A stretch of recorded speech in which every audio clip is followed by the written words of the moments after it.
ఒక దత్తపుత్రుడిని యాక్టర్గా పెట్టుకొని డ్రామాను కూడా ఆడుతాడు.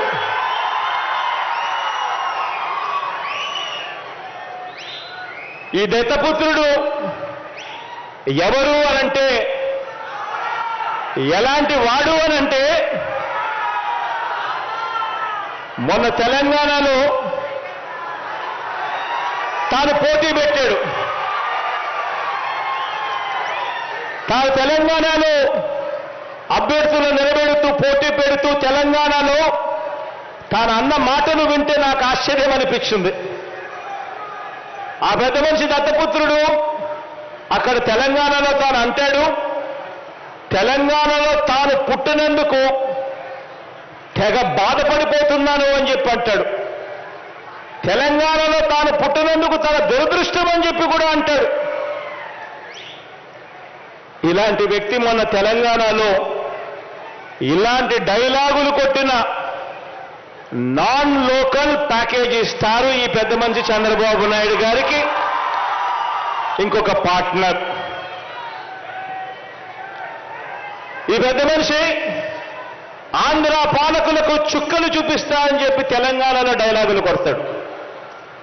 ఆంధ్ర పాలకులకు ఈ పెద్ద మనిషి చుక్కలు చూపిస్తాను అని చెప్పి తెలంగాణలో డైలాగులు కొడతాడు.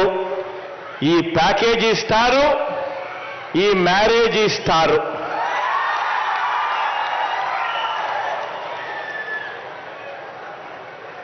ఈ పెద్ద మనిషి పరిస్థితి, ఈ దత్తపుత్రుడి పరిస్థితి అక్కడ ఎలా ఉంది అంటే,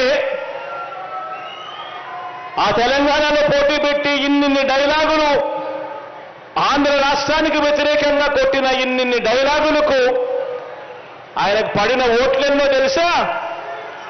చివరికి అక్కడ ఇండిపెండెంట్ గా నిలబడిన చెల్లెమ్మ బర్రెనెక్కకు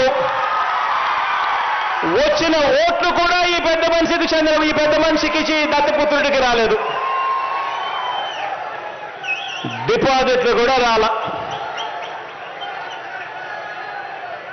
ఈ పెద్ద మనిషికి ఇతనికి మన రాష్ట్రంలో చంద్రబాబు నాయుడు గారి ప్రయోజక వర్గం ఉంది తప్ప ఆంధ్ర రాష్ట్రం మీద ప్రేమే లేదు.